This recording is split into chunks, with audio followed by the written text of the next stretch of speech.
coming. My name is Zachary Goldman. I'm the Executive Director of the Center on Law and Security here.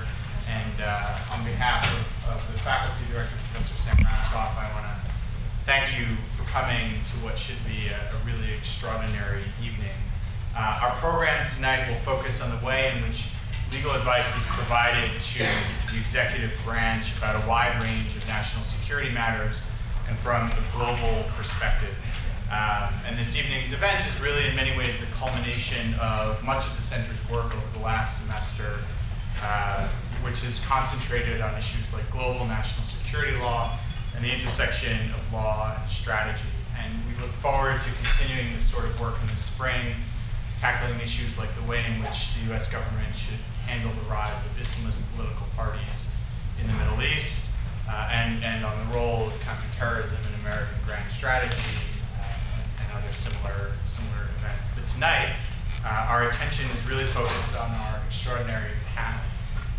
Legal advisors are intimately involved in an ever-broadening array of national security matters, structuring counterterrorism and national security programs, dealing with the effects of legal issues on international cooperation, and structuring and implementing targeting regimes, among many others.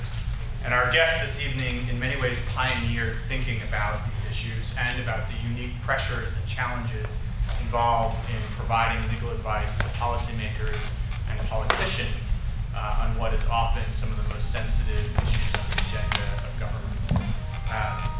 Justice Dorit Beinisch served as the president of the Supreme Court of Israel from 2006 to 2012 and as a justice of the court since 1995. And we were honored to have her at the law school this year and at the center as a fellow. But before joining the Supreme Court, Justice Beinisch had a long and distinguished career in the Israeli Ministry of Justice, culminating in her tenure as the State Attorney of Israel in charge of all state litigation in Israeli courts. Sir Daniel Bethlehem was the principal legal advisor to the UK Foreign and Commonwealth Office from 2006 to 2011. Prior to that, he was in private practice and was the director of the Lauder Pact Center of International Law at Cambridge. And he is currently the director of Legal Policy International, a consulting fellow at the International Institute for Strategic Studies, and a barrister in practice from Chambers at 20 Essex Street in London. And Brigadier General Kenneth Watkin retired in 2010 as the Judge Advocate General of the Canadian military after 33 years of distinguished military service. As Judge Advocate General, he was the legal advisor to the Minister of National Defense and the Canadian Forces on military law issues. And finally, we're honored to have Professor Richard Pildes as our moderator this evening. Professor Pildes is a professor of constitutional law at NYU and a faculty advisor to the center. He's one of the leading scholars of public law in this country and a specialist in legal issues affecting democracy. He served as an informal advisor on national security issues to the Obama administration, and we're lucky to have him all. So please join me in thanking and welcoming our guest this evening.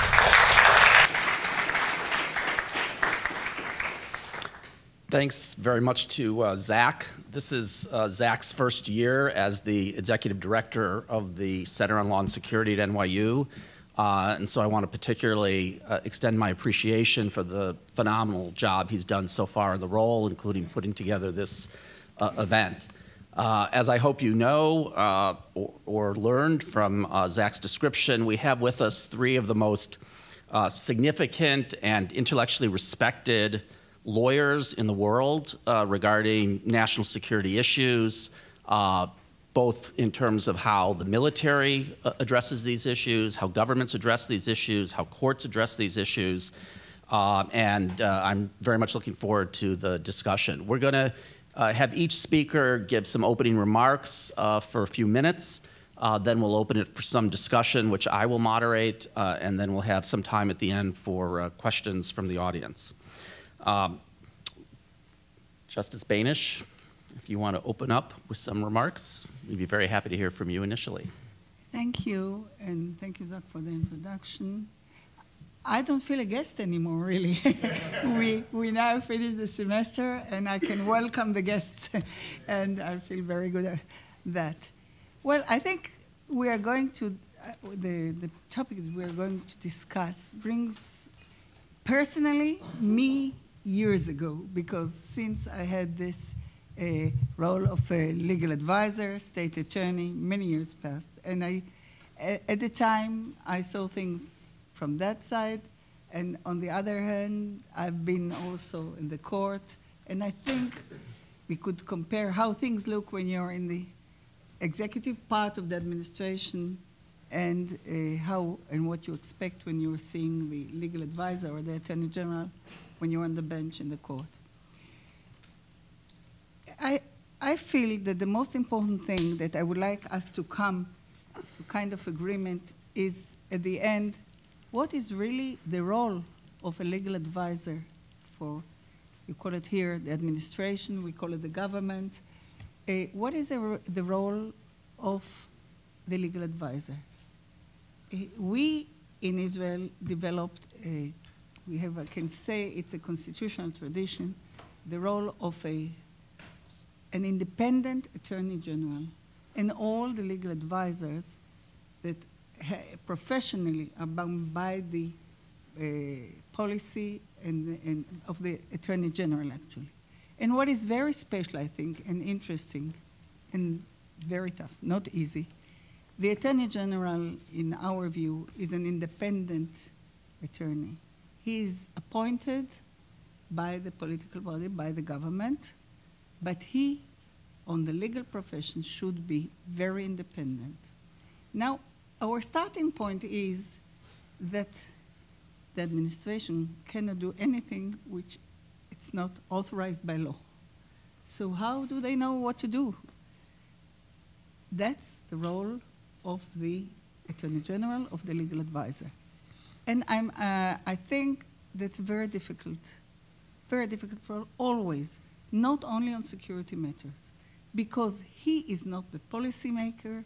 He shouldn't do the policy of the elected government, but he should be, there is a film like that, the gatekeeper of the government or the executive when they have to function according to the law. This creates a lot of tension, especially on national security issues. I don't want to recall all those minutes of tension that as an attorney or advisor to the government, you have to confront sometimes the minister, sometimes the prime minister, whoever is responsible, security people. They always want maximum security, which is natural. It's really natural. That's the responsibility. And as you know, in Israel, we have a lot of experience with security problems. So then, what they want to do, people who are in charge of it, maximum security. But there is a price for maximum security. The price is the law, is human rights. What is the real balance? Who shall guide them about the real balance? I believe that the attorney for the government, not as a private attorney who advises his client, has an independent role in advising the government.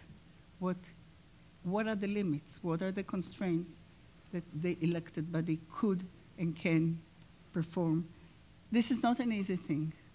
This brings, it's a lot of tension, many occasions of freely where they collide, where government says, we were elected to govern, so we want to do the targeted killing, we want to detain, we want to use the power we have and expel hundreds of people from the country. This will give us security. And here comes the Attorney General or the legal advisor and says, you can't do that. There are laws, there is a limit to your power.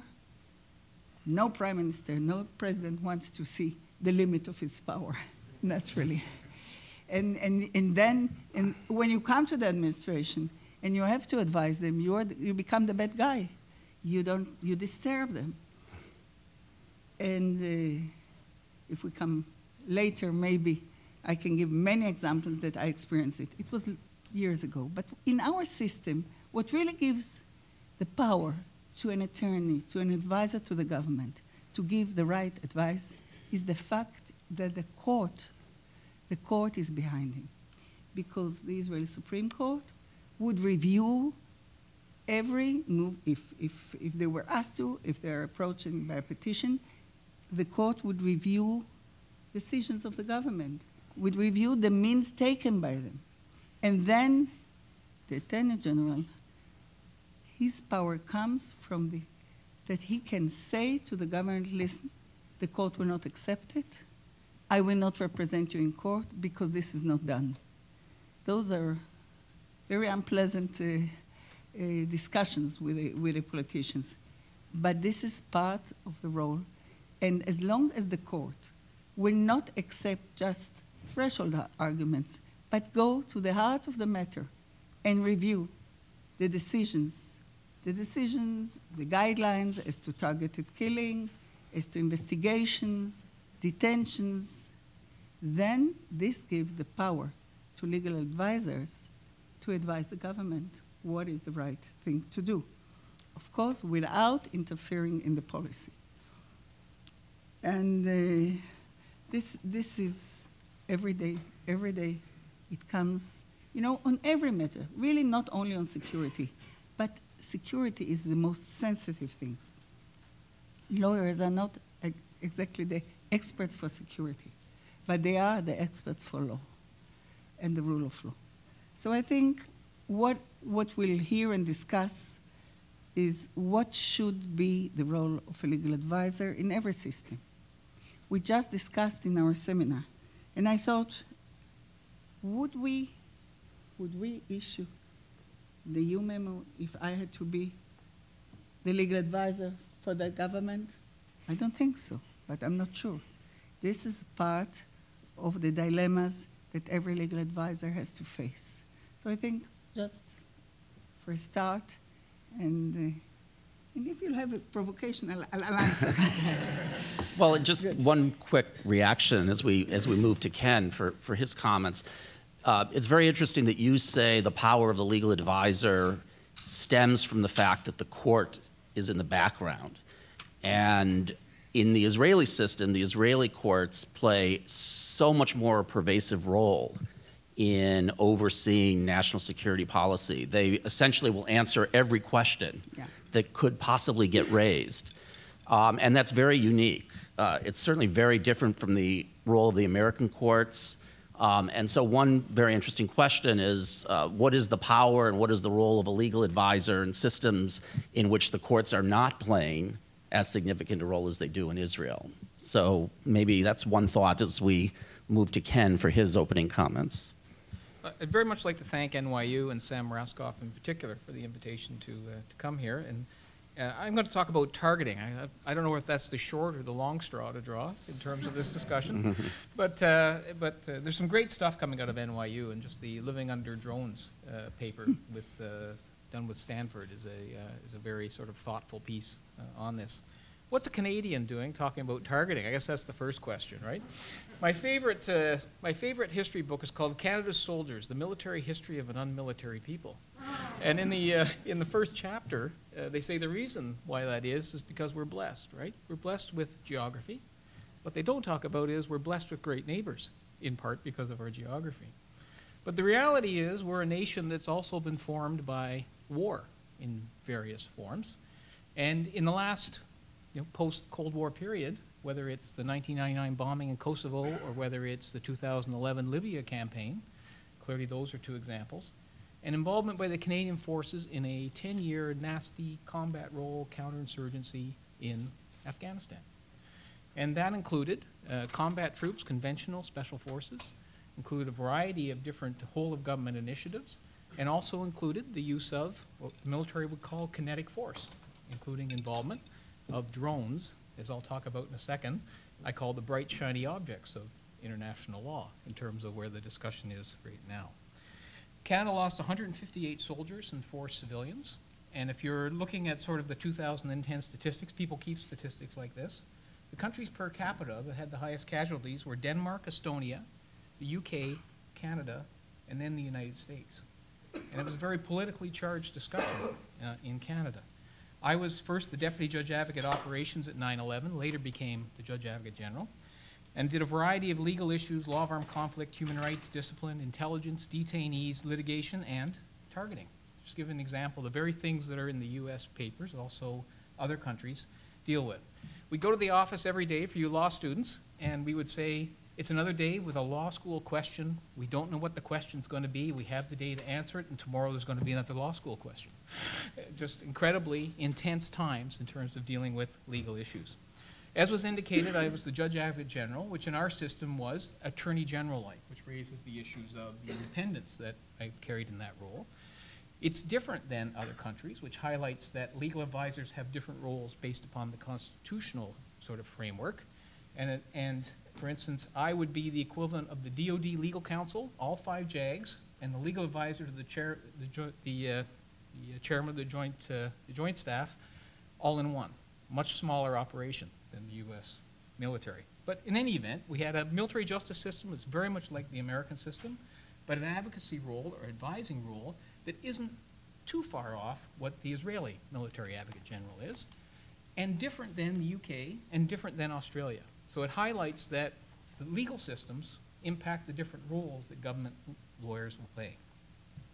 In terms of targeting, which is what I want to discuss about the law of targeting, I think clearly there's 3 things in being a legal advisor. 1, you have to have a brutally honest assessment of what the law is.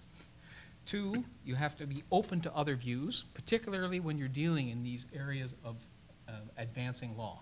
You don't have all the answers. The other people may not have all the answers, but they have very good ideas, which you have to hoist in and understand. And the other is you have to be incredibly solution-oriented. We're talking about security, you're talking about people's lives, you're talking about the protection of your national interests.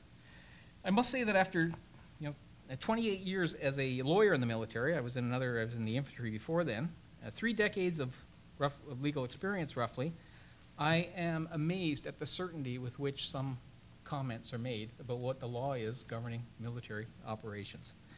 The dialogue is far more complex than it's often discussed about, and a much broader dialogue is required. Increasingly, you're seeing things like it's murder coming into the discussion in terms of the use of targeting law. Some things may be murder, some things may be criminal, some things may be unlawful, and many things aren't. And there needs to be a much more rich discussion. I want to talk just a little bit about prosecution, for instance, when you say it might be murder.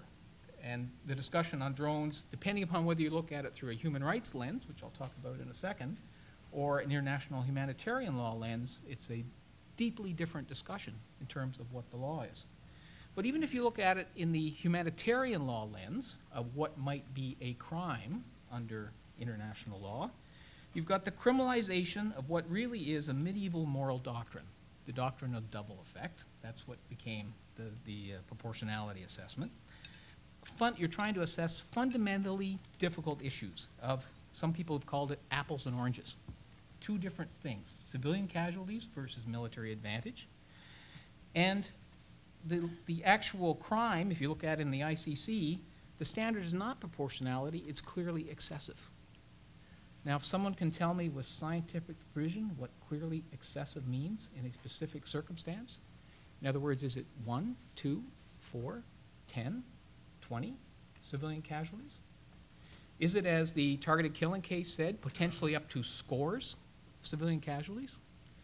Or is it in North America today with NORAD looking at potentially, and certainly in this city knows the tragic consequences, of potentially shooting down a civilian airliner with an Airbus having 283 souls on board, with the potential of the casualties where you hit, and the questions of what is proportional and excessive, are the types of questions that legal advisors have to be prepared to deal with on a daily basis, on a very short period of time. There's never enough time, there's never enough intelligence in terms of deciding many of the issues in terms of targeting. So what it hints to is it's a very much a contextual question. But let's look at some other unsettled questions if you want to prosecute someone with respect to, if you're really looking at, is this a crime? Who decides the zone of proportionality, as the Israeli court determined? If it is the role of the courts, what's the role of the legal advisor? It's a legal issue.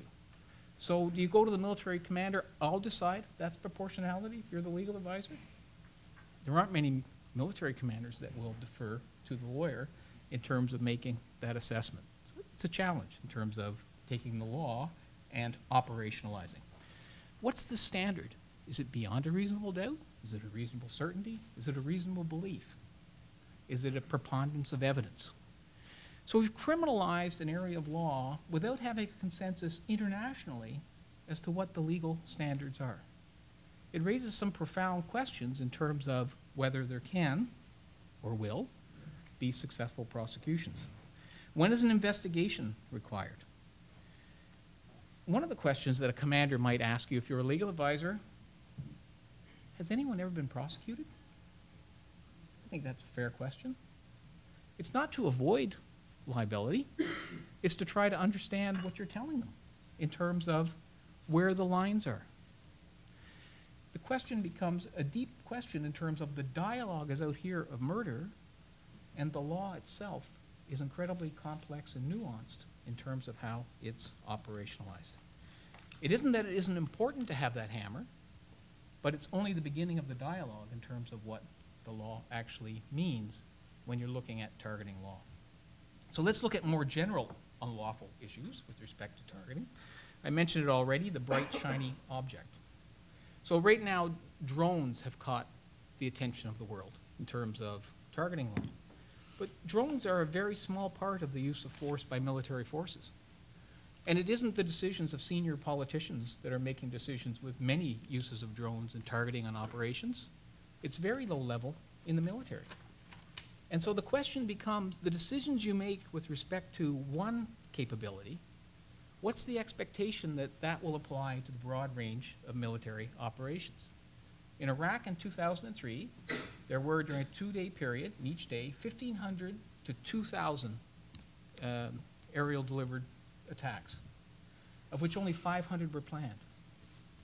The rest were in response to close air support and self-defense, which is governed by the same law of targeting.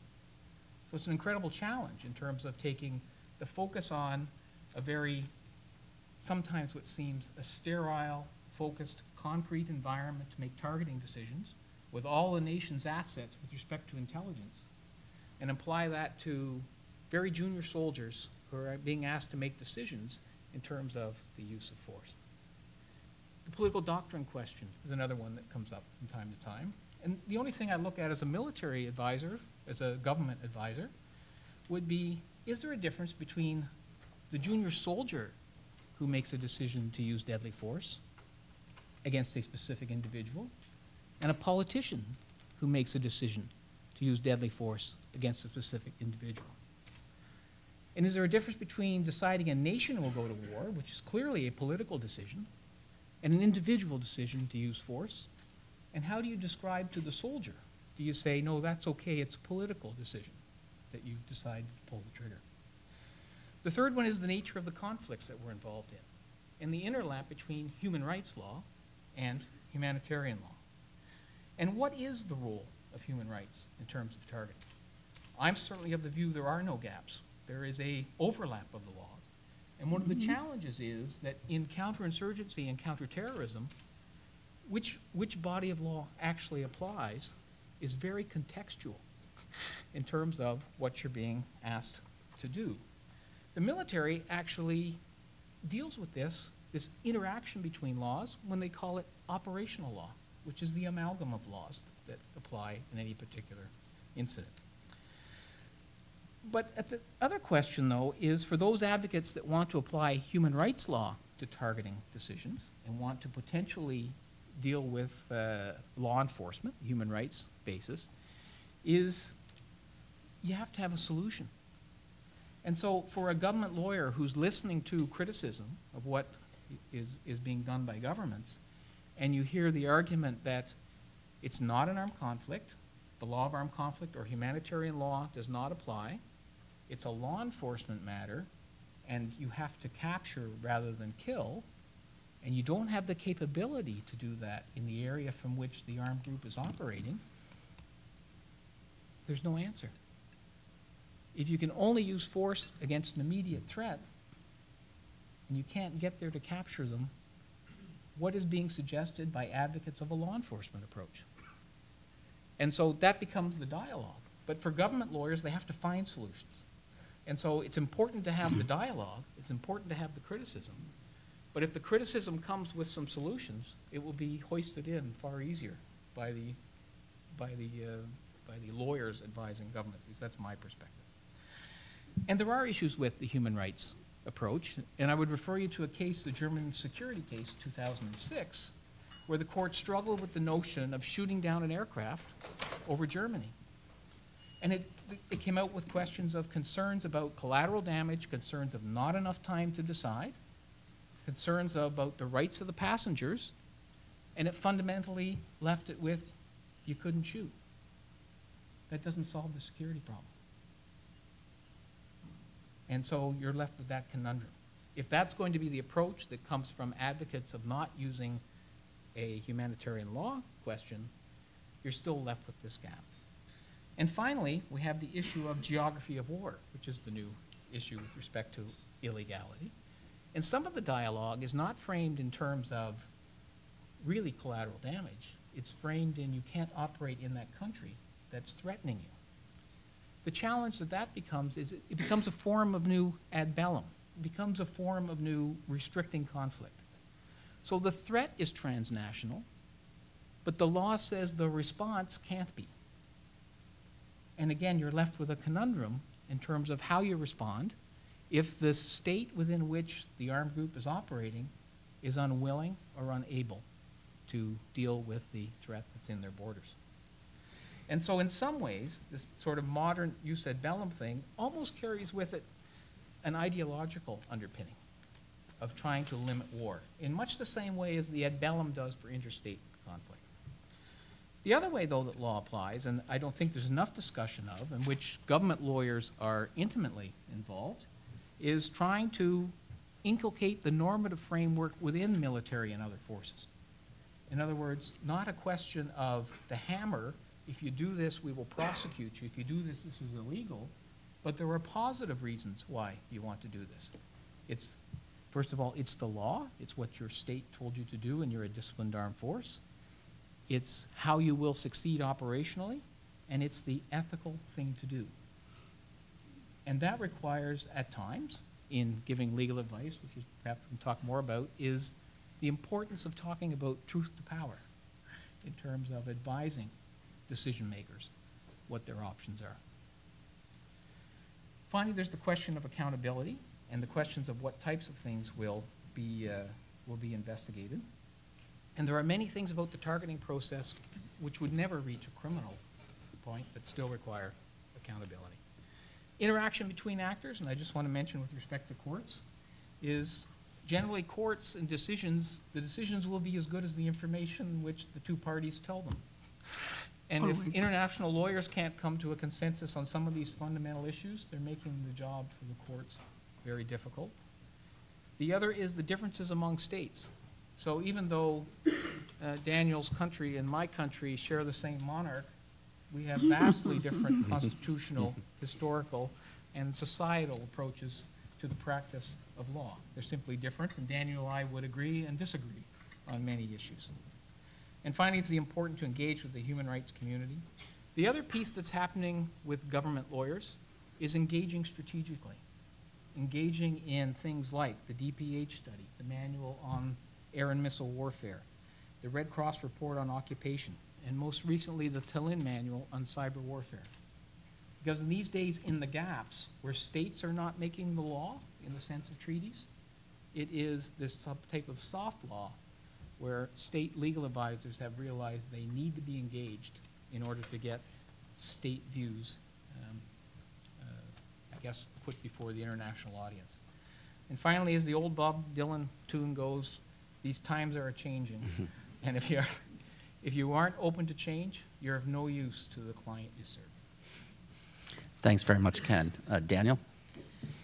Well, I'm going to... I think we'll hold our applause till all the speakers have spoken. Yes, so that's so that some of us who may not otherwise warrant an applause can get the You one can from, free ride. from Ken. I mean, it's a great pleasure to be here and to be on a panel with old friends. I'm going to talk entirely differently on an entirely different aspect of national security from Ken's very specific elements. Let me just sort of start off just by, to situate it by telling you a little bit about the role of the Foreign Office legal advisor, because the FCO legal advisor is obviously the principal legal advisor of the British Foreign Office, the equivalent of the State Department here. He, or I hope in due course she, is also the one who's responsible for advising on international law across the government. So there may be issues of international law that arise in the Ministry of Defence or in the Department for Transport. Insofar as they engage difficult issues of international law, the Foreign Office legal advisor will also have a role there. So we tend to sit around the table with the Ministry of Defence and the military legal advisors as well. There's also something rather unusual about the UK system, because under statute, our Intelligence and Intelligence Services Act of 1994, the Foreign Secretary has responsibility for our two foreign intelligence agencies, GCHQ and the Secret Intelligence Service, the James Bond service. So the Foreign Minister, the Foreign Secretary has responsibility there, and the Foreign Office legal advisor will have a role on those issues as well. Within our system, there is no equivalent of a White House counsel or a legal advisor to the National Security Council. So there is no one sitting at the center of these issues in the same way as there is in the United States. So the Foreign Office legal advisor also plays a rather important role in pulling some of the threads together insofar as they relate to issues of international law and to engagement with foreign colleagues. Essentially, I had two principal ministers. I had the Foreign Secretary, to whom I was providing legal advice, but I also had the Attorney General. And the Attorney General in our system is the font of constitutional legal advice. Now, having said that, let me just sort of stand back to give you a sort of a different sense of national security to the sense that Ken has given you. Because I think it's uncontroversial that national security issues will involve things that go bang in the night. They involve the military issues, the drone issues, the hard issues of counterterrorism. Uncontroversially, no doubt they will also involve Al-Qaeda and Taliban sanctions, deportations with assurances, intelligence matters generally. But in fact, national security matters, at least for a British Foreign Office legal advisor, go considerably wider than that. The work of the UN Security Council, which is concerned with the maintenance of international peace and security, very often involves what we would call hard national security issues. But it goes beyond that as well, and I would very much like us not to lose sight of that. So it includes things like global food security, pandemic health scares, justice and security. If you have a look at one of the recent UK utterances of the national security strategy, you'll see language such as, in this global age, instability anywhere in the world can affect our interests and ultimately our security. And there was a point in mid-2009 when we were very much engaged with counterterrorism issues writ large between the UK and the US, only to find that the principles around in the office of the Prime Minister and in the office of the President were in fact focused on the H1N1 swine flu virus and the implications that had for movement of people, for the screening of diplomats, and for all sorts of other things like that. So we ought to keep in mind that national security is not simply things that go bang in the night. I know that that's what we're talking about mostly here. Let me just try and identify what I think it is that sets national security issues, the ones that we're focusing on here, apart from other issues. First of all, it seems to me that they very often exemplify a legal difficulty and complexity of law, which involves a discussion of competing interests and competing claims of law. So, for example, if one was focused on the deportation of a foreign national who posed a national security threat, as we have been facing frequently, there are a range of different issues. Let me just identify a number.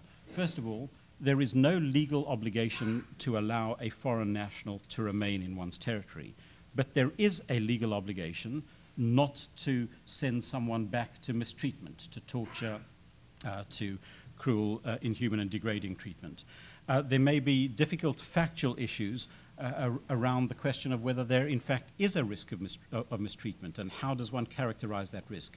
Is it just any theoretical risk? Is it a substantial risk? Is it a real risk?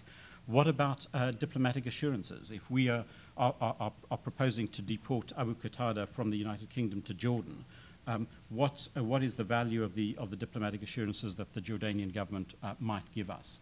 How would the European Court of Human Rights look at diplomatic assurances? These are hard national security issues that we face. A second reason to differentiate national security issues of this kind from other kinds of legal issues on which we might advise is that all too often they engage issues that acutely affect the lives and the welfare of people. We've heard from Ken about military targeting. In circumstances in which we're talking about the sharing of information that might lead to lethal action. There are court proceedings going on in the UK at the moment alleging that the UK provided to the US targeting information for purposes of drone action, but which the US carried out. So if that's the kind of issue that would come across my desk, it's not simply a passive issue about intelligence, but really to what use would that intelligence be put? How does one deal with the issue of placing an individual on the Al-Qaeda or Taliban sanctions list with all the implications that that will have for their lives? So there is a rather acutely focused duty and responsibility to take care because of the kinds of issues that we are dealing with. Third, national security issues of the kind that we have in contemplation tend to be very fast-moving indeed. And they also intend to involve consideration of intelligence matters. How do we deal with intelligence matters? How much of the legal advice that we provide is in fact blink, the kind of intuitive assessment of the expert, as opposed to someone who's able to go to the shelf, look at all the footnotes. There was more than one instance when late on a sort of Friday night or Friday afternoon, a fragment of intelligence would come in, and it would raise a question, for example, as to whether or not there was a real risk of a suicide attack that may take place in an allied country over the course of the next day or two. And there was a small window of opportunity about whether or not we should be passing that information to the state concerned. Now, the state concerned may not always be a state that, on which one could rely to use that intelligence wisely. So how did we advise in those circumstances? And then, of course, it's an area in which there's high public interest and a reputational dimension. If one is going to arrest suspects in the middle of the night and cause chaos in the airline industry across the world, as happened in 2006 with the airline bomb plot, one's really got to be quite fleet of foot with the legal advice that one's providing, but also engaging with one's policy colleagues.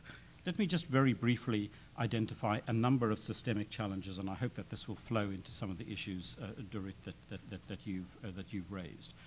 One of the big issues, not often spoken about because it's rather mercurial, how does one grasp it, is the challenge of being influential in government. Because the challenge of being influential in government is not simply about how good a lawyer you are.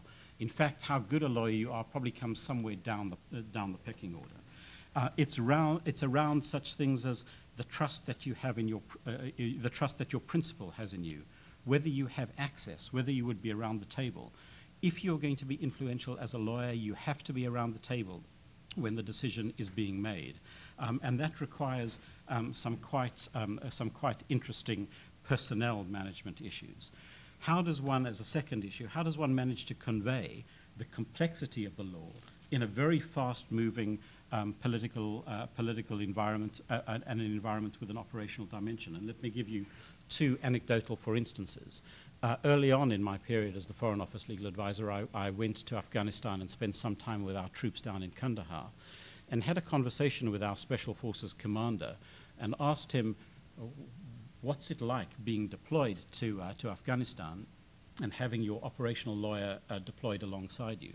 And his response was a response that I've never forgotten, taken very much to heart. And he said, We know that if we disregard the law, we may get a tactical advantage, but that we will be in a strategic quagmire the day after. And that's a tremendously powerful comment to hear from a special forces a soldier in the middle of Afghanistan. But there is another dimension to all of this, and that is that the next action in the national security space is invariably likely to start from the jumping off point from the last action.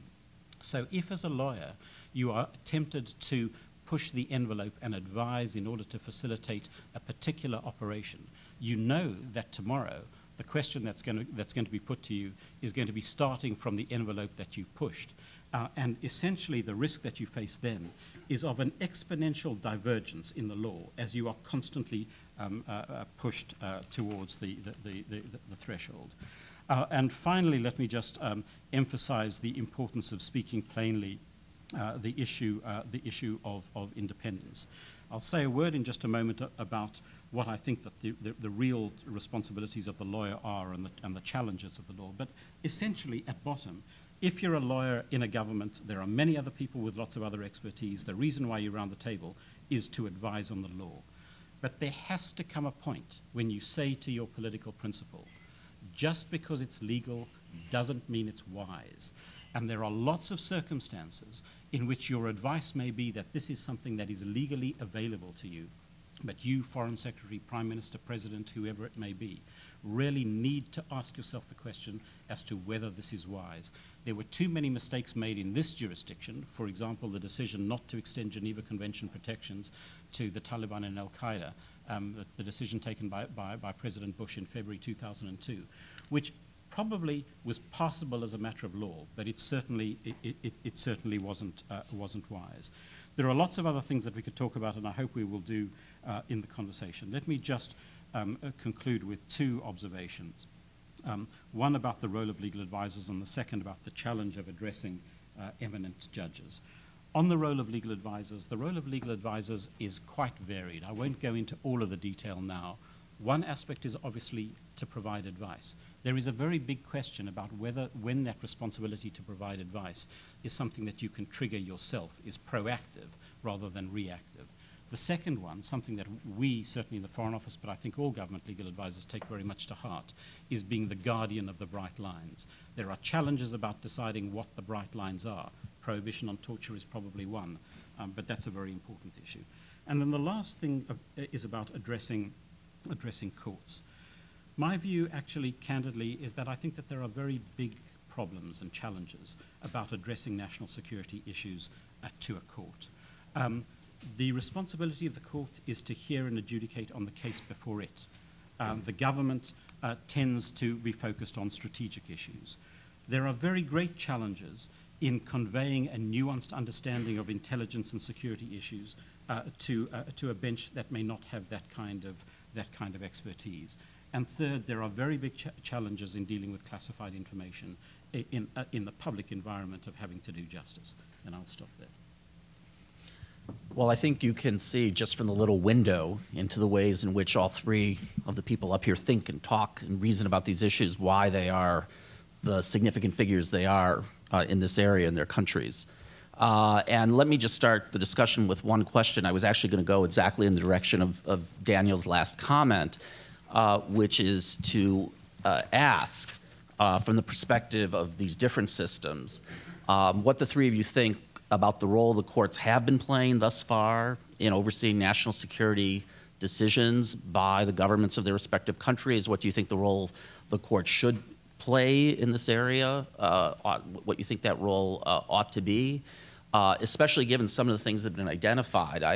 The complexity of the law, the fact that the law in many of these areas was not developed with these specific kinds of problems in mind, and yet we have to argue after certain sorts of actions have been taken, including those involving lethal force, about whether the law was properly complied with, the speed with which decisions have to be made, the issues Daniel mentioned about intelligence, and in particular sharing of intelligence across governments and the ways in which court decisions can affect that process. So maybe Justice Beinisch, if you wanted to respond. We know the Israeli court has the most aggressive role in overseeing these issues and in taking the view that every one of these decisions should be subjected to not just legal scrutiny, but legal scrutiny in the courts. And Daniel's already raised some doubts about whether that's the best way we ought to think about this. What are the alternatives to that? Maybe you should start there, if you would. Aggressive, I don't accept. Active, involved, engaged. Involvement, yes. Legal involvement. Well, and of course I'm biased, you know. Some way I'm for the courts, but I don't think it's a simple question. I think you're both right that this is really complex, very, very difficult issues. But we have problems in other fields that are also very difficult. Before answering about the court, I must say I agree with Daniel that the legal advisor should be involved, should have all the whole picture, the circumstances, the intelligence. And courts, we deal with complex issues. I'm not sure that when I decide that, you know, there was medical negligence in an operation, I don't think I'm a better expert for that than for the issues that you raise on other, let's say, security matters. This is the role of a court. Now, of course, the courts are dependent completely in what the information they have, who will bring the information.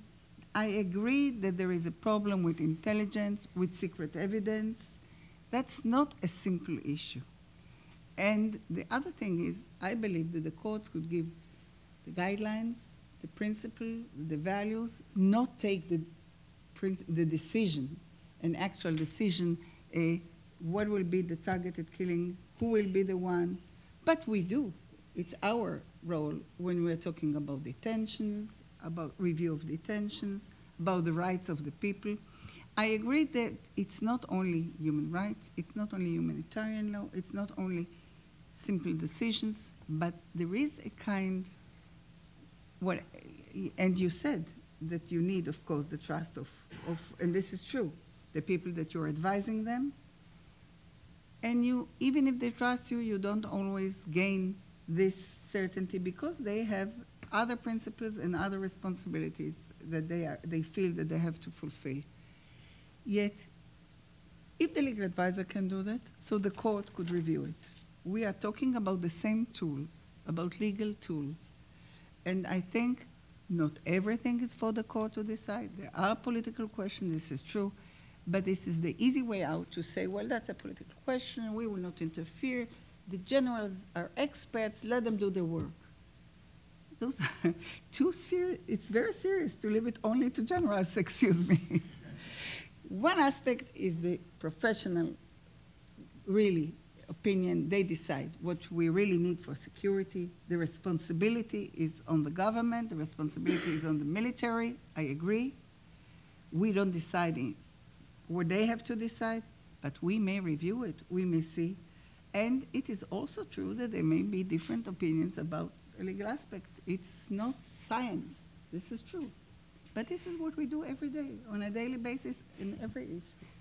So the most important thing, matters of life and death, matters of security, of public interest, this is the thing, this is the field that will say it's not for the courts. This is the main thing in our life, unfortunately. I think this decade, those years, this is really the most important issue that our society is involved with. So can we say we'll close our eyes, we'll leave it only without any legal scrutiny, without any legal view, what you can do, you cannot. The courts have to be very careful and not to take the task of other branches of government, I agree. But they have their role, the same as the legal advisor has his role. And I wouldn't exclude them from doing that. So Daniel, does that satisfy your anxieties about the role the courts have sometimes played in this area? Well, I mean, I have to say I agree unreservedly with everything that Dorit has just said, and I would certainly not wish to diminish the role of courts at all. In fact, I think that they're absolutely essential to the process, because the responsibility of a legal advisor to the executive is to represent the law to the executive and then represent the executive to the court. You know, and that's a rather critical thing. And I should say that, you know, in the you know, with all the adverse judgments that that we got during my tenure, I hope not because of my tenure, but with all of those adverse judgments, there were very few that were actually surprising. You know, a good lawyer is going to be able to advise his or her client on these issues. I do think, though, that there is something different about some of these national security issues, not all of them, but some of them, because justice and open justice is the hallmark of a democracy, but national security is the first responsibility of government. So, in fact, what you've got in some of these cases is you've got a clash or an engagement of big systemic issues. It's not whether, you know, however traumatic and difficult it may be, it's not about whether to turn off the ventilator. So I think that there are some big issues there. Now, one of the issues, I have to say, which I find quite interesting systemically as well, is that the courts are a branch of government. And I think it's entirely acceptable and indeed appropriate that there should be a dialogue between the executive and the judiciary, and in some cases with Parliament as well, with the legislator, about some of these issues. The big challenge is to do it properly. We're having a struggle at the moment in the United Kingdom to find a proper balance between open justice and security. Well, you know, that's part of a hallmark of democracy. But just to be this, we do agree on many, many issues. It's not for the first time. but let's be more concrete about some of the problems that have come up in the UK. So the British courts, over the vehement objections of the government, ordered the disclosure of intelligence information the United States shared with the United Kingdom about someone, a British citizen who'd been detained at Guantanamo, had been released back to the UK. You have testified before parliamentary committees, expressing a great deal of concern about the courts forcing disclosure of this kind of information. There are cases such as the one you referred to in which the British courts have taken the view that the law prohibits you from deporting somebody who is considered to be a very significant national security threat, but the law also prohibits you from continuing to hold that person. And the courts have actually ordered the government, over vehement objections, to release that person into British society. So what should we make of the role of courts, you know, in light of these kind of specific examples? And I want to sort of push the sort of happy agreement here a little bit. What happened to the security of the UK when they released him? What catastrophe happened then? Ask Daniel. Sometimes it's naturally that they exaggerate because they want, as I said, maximum security, and maybe they're right. But not every time they assess that this is a real security problem or a danger. This is objectively the picture.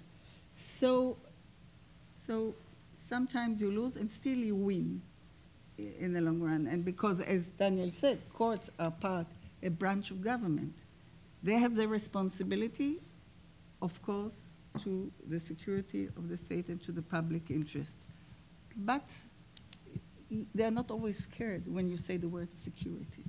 It's a very important thing, but not a magic word. So you have to assess how serious the danger is. And I do agree with that, and I think it's the role and responsibility of the court to say no to the executive. I do believe, though, that the court can get it wrong, just as the executive can get it wrong. Now, in our system, in our democracy, the court has the last word, but for Parliament coming back and sort of legislating over the top of that.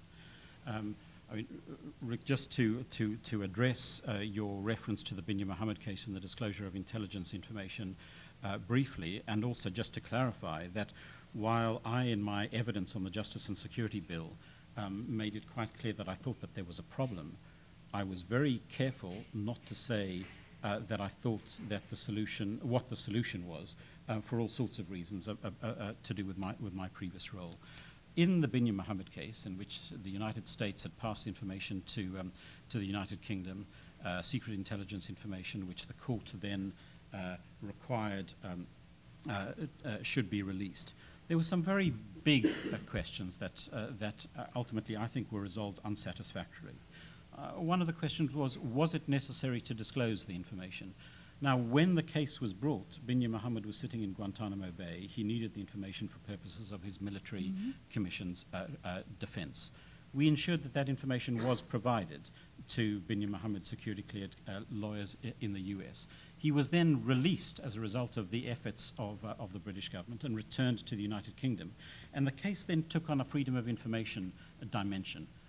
I don't think that it should have done, candidly. I think the case should have ended once Binyam Mohammed was released, and the necessity to disclose for those purposes was addressed.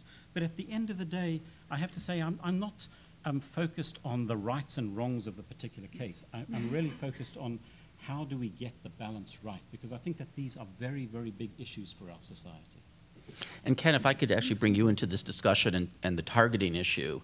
As you know, of course, there's been a lot of arguments, particularly in the United States, from civil libertarian groups about the targeted killing program of the United States government, military and arguably non-military, not formally acknowledged as such.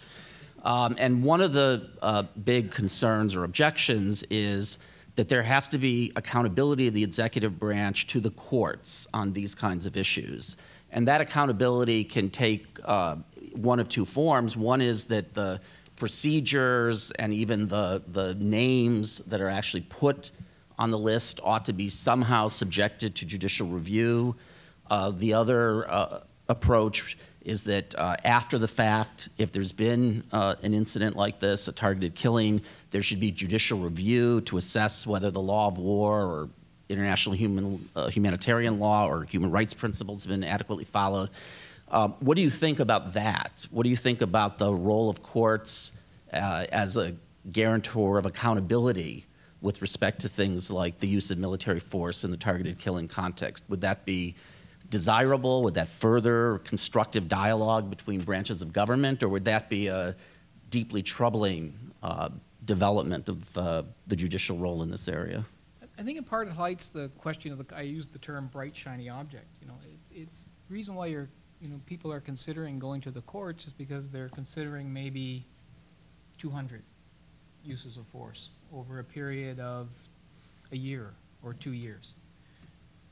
So the question would be that you would go to court, it's almost like a warrant system. You would go to court and get approval, lay the evidence before the judge, and you'd ask the judge what? Can I kill this person?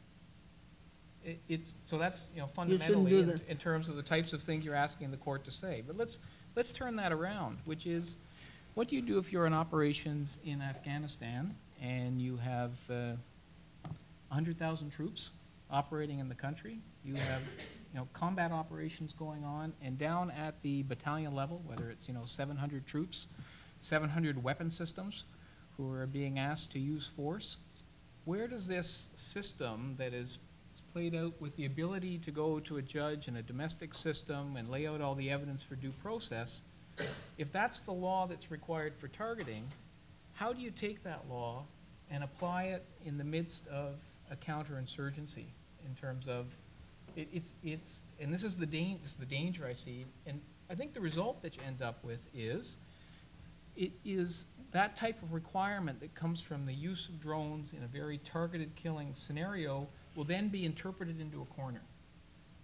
So it will be applied in a very specific, narrow set that may or may not arise. And for the example that I would use potentially is the targeted killing case from Israel. And is this sense. Factually, it was limited, if you read the facts, it was limited to an occupation scenario where two of the criteria was that there would be sufficient control within to exercise an arrest, which takes a high level of control, at which both the risk to civilians, the risk to the terrorists, and the risk to the soldiers and security personnel would have to be considered. The number of scenarios on a modern battlefield in which all those factors align that would allow the scenarios of that case to be applied become quite limited if you're not in that type of factual situation. And I think that's the challenge, is requiring that level of involvement. And so the question becomes, what if it becomes like Iraq in 2003 and you're running 2,000 sorties a day? The judgment has nothing to do with that. It's true. And when you're running a strategic targeting campaign with generating every day a new series of targets at that rate, how physically can the courts become engaged? That would be the response. Well, I think it's time we ought to open it up for questions, even though we have many more thoughts up here that we would like to engage in, but I don't want us to go too long without opening it up for questions. So is there a microphone? There isn't a microphone, but put your hands up. Jeremy Waldron was very quick to get his hand up, so I'm happy to call on Jeremy. I guess there is no microphone, I'm told. So I was quick because I wanted to ask Ken Watkin for reassurance on a particular point about his presentation. Can you suggest that it's very important for the legal advisor's advice to be solution-oriented, and for the legal advisor, if he cannot support the particular strategy that's being proposed, to come up with an alternative strategy that would be more conforming to the law? The question I have is, how dominant should that be in your thinking? Isn't it sometimes the job of the legal advisor to say to the executive that this particular security problem cannot be solved within the law, right?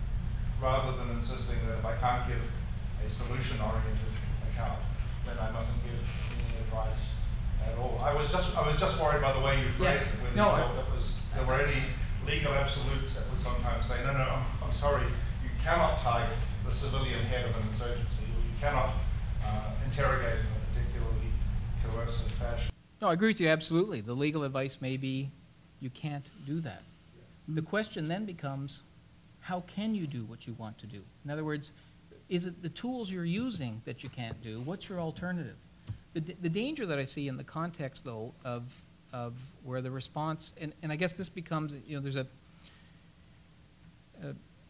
the notion that the use of a law enforcement paradigm, I see it written in a lot of articles that says the use of force under a law enforcement paradigm is only in situations related to self-defense or defense of others against an imminent threat.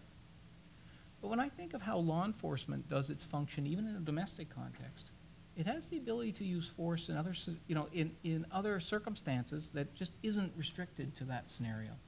And even if I go to the European Convention on Human Rights and I look at Article 2, it talks about a broader authority to use force as exceptions with respect to the right of life, which are no doubt are connected to the notion of protecting life, but not in the sense of we would think of as a response to an automatic threat that's being posed to us. So I guess I look at it that way in terms of the solution may be not being too narrow or too doctrinaire in terms of how you look at the law. Rick, can I just ask just one follow-up? Well, it's not really a follow-up, it's a slightly different question, but it also arose out of the discussion. It arose out of the discussion of courts, and it's a question for all three members of the panel. Should the legal advisor's advice be oriented primarily to telling the government what the courts are likely to do with regard to a certain strategy? Or even if the legal advisor is confident that the courts will not intervene, nevertheless, the legal advisor should offer advice as to what the law is, whether the courts are willing to uphold it or not. Because in the United States, for example, in the Al-Awlaki case, the courts showed themselves unwilling to interfere or review a targeting decision partly on political question grounds. But I wonder whether the panel would accept that that doesn't relieve the legal advisor of offering his own account of legality, whether he would expect the courts to interfere or not. Well, I'll just say, as you know, in the American system, of course, there were extensive legal analyses prepared to justify that action, even though everyone understood the courts probably never would get involved in that matter. So even in the United States, I think that there's good evidence that your concern is met by practice. But I don't know in other systems. Well, I think it's absolutely essential that the advice and the responsibility of the legal advisor is to advise on what the law is.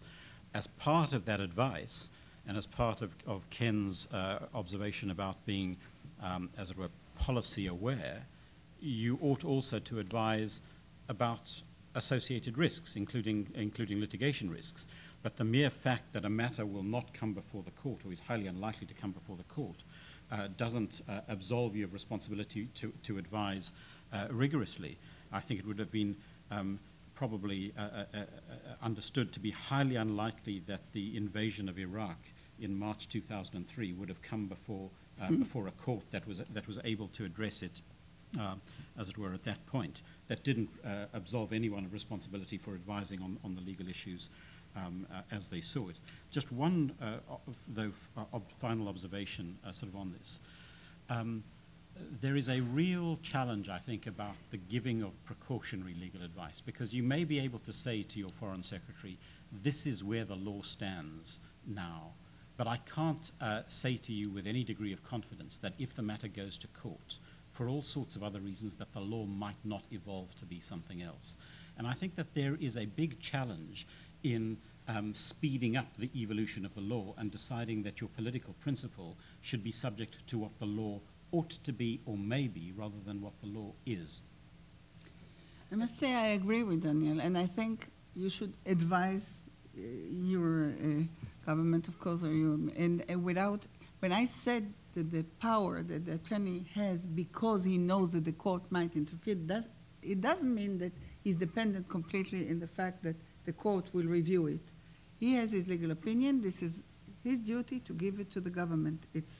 I have no doubt on that, even if the court's policy that is like it's not a political question, no standing, no right of standing, but the substance is in your hands when you're a legal advisor, and you should use it. I think you have the obligation to lay out, particularly in areas where it isn't clear. So a classic one would be direct participation in hostilities, in terms of laying out what the various views are and tests are with respect to direct participation in hostilities. And then it becomes, in part, because there is a wide range of thought on that, and there's a wide range of thought on organized armed groups, is where, where you want to be situated in terms of your ability, one, to explain, whether that's to the public or to a court, afterwards. And I think, the dialogue, where the dialogue centers around the notion of how you're going to explain this, if you have to get on the stand and explain why you took this approach, is a healthy one. And I think you have an obligation to go through that in terms of situating where you end up. Personal integrity is a rather important thing in all of this. For everybody. Yes. In most spheres, yeah. So I was quite curious about the remark that sometimes the advice is that something is legal but unwise. And I wasn't to ask that to you, I guess. What do you think about the following possibility? So let us assume it's not only unwise, but serious moral wrong, but still legal. So I guess it is a possibility. I don't know how common it is, but it might be a possibility. And let's say that you can prevent this moral wrong by lying, say it's illegal. It's not only immoral, but illegal. So clearly there are pragmatic reasons against this kind of move. Very often, for example, in terms of the reputation of the legal system, of the legal advisors, if, for example, it's very clear that it's actually is legal, and we find out. But let's assume that this is not the case. There are no pragmatic reasons of this sort. What do you think the legal advisor should do in this type of situation? I mean, if that's to me, I mean, I'm not sure that I quite grasp the hypothetical about the sort of the serious moral wrong and the legality or illegality. But let me try and sort of respond to your question sort of slightly differently. I mean, there are, I think, many situations in which, or perhaps not many, but there certainly are situations in which there is often a debate about legality and legitimacy. We saw it, for example, in the context of the military intervention in Kosovo in 1999. And there were many international lawyers who took the view that it wasn't lawful because it didn't come with a Security Council imprimatur, it wasn't self-defense. Query whether there was a right of humanitarian intervention. There was a lot of debate about that. But virtually all of those international lawyers who took the view that it wasn't lawful also took the view that it was legitimate and that it was something that should be done. So I think that there are some of these big challenges. Now, I think the converse of that was the situation, the example that I gave you of the George Bush decision or aspects of the George Bush decision in February 2002 about not extending Geneva Convention rights to the Taliban. The Taliban were the government of Afghanistan. Al-Qaeda were not. The Geneva Conventions require high contracting parties if rights are to be extended. So there might have been an argument that could have been made that it was not necessary as a matter of law to extend Geneva Convention rights to Al-Qaeda. The question of the wisdom of that, for all sorts of reasons, should have been plain to see, and certainly subsequently it was. So the only point that I was making was not about great tussles of sort of moral wrong and how one deals with that. That's for moral philosophers. It's just that the lawyers are standing in this space between legitimacy and legality. And I think you see that, put it in a targeting context, is in two ways. One is in a counterinsurgency, the notion of collateral damage, and this question of proportionality. So what is an acceptable level of civilian casualties that falls within the proportionality framework when you're using force in a counterinsurgency? So is that governed by the law and where that falls within that zone of proportionality? Or is it governed by, that if you cause consequential death and injury to the civilians, you will alienate the population? And so a decision to put in place, as happened in Afghanistan, that certain weapon systems will not be used, soldiers will be exposed to greater risk, there'll be more restrictions in terms of how they can respond. Is that being done for legal reasons? Because in a counterinsurgency, the zone of proportionality is more narrow? Or is that being done for policy reasons because of the ultimate impact that that's going to have on the overall strategic conduct of your operation? Another example of how this arises is the notion of investigations. So it's clear under human rights law that an investigation is required for every death and injury that's caused in a law enforcement context. Most lawyers that certainly involved in law of armed conflict humanitarian law will tell you either that is not the requirement or it's not so clear that's the requirement. But as a matter of policy, a commander may require that in order to ensure that they're being seen as being accountable. And so the dialogue you get between the lawyers is, well, as a matter of law, you don't have to investigate, but as a matter of policy, there are a lot of really good reasons why you would. And so I think that's the sort of practical dialogue that can happen, just at very low levels in terms of conducting operations. Just a very short comment. First of all, when you started with Ken at the beginning, I think it's completely a different question if to prosecute or investigate or what you advise the government. It's not the same problem.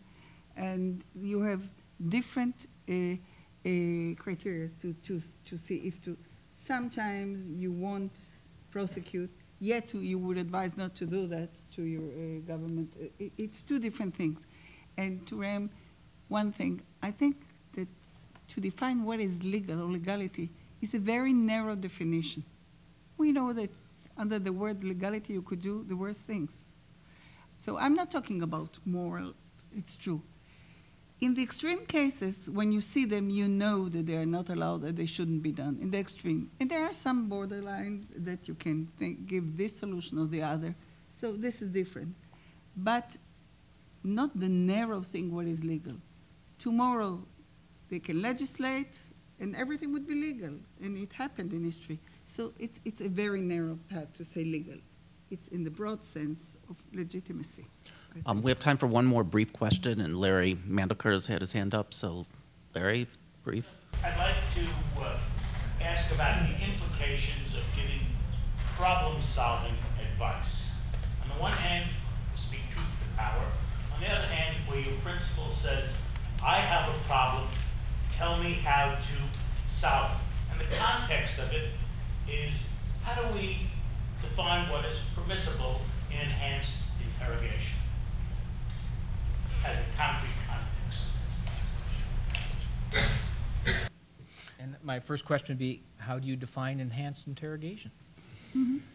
Right? Because I mean, I'm hard over in terms of interrogation and what the law is. So torture's absolutely. In fact, I don't even get to the torture because abuse is prohibited. So to me, it's almost a false discussion. It's very clear to me what the law says, and you know, you can sort of discuss it around in whatever. That's my perspective. Is it's prohibited under international law, domestic law, the domestic law of Canada, the domestic law of the country we operate in, international law, and human rights law. It's prohibited under Geneva Convention 3, and Canada's policy certainly is to apply Geneva Convention 3 as a matter of policy, even to persons who do not legally get POW status while they're in our custody. So to me, it's a very clear question, and the question then becomes is, what do you mean, what techniques do you plan to use? There's case law from Europe in terms of, in some forms of enhanced interrogation techniques.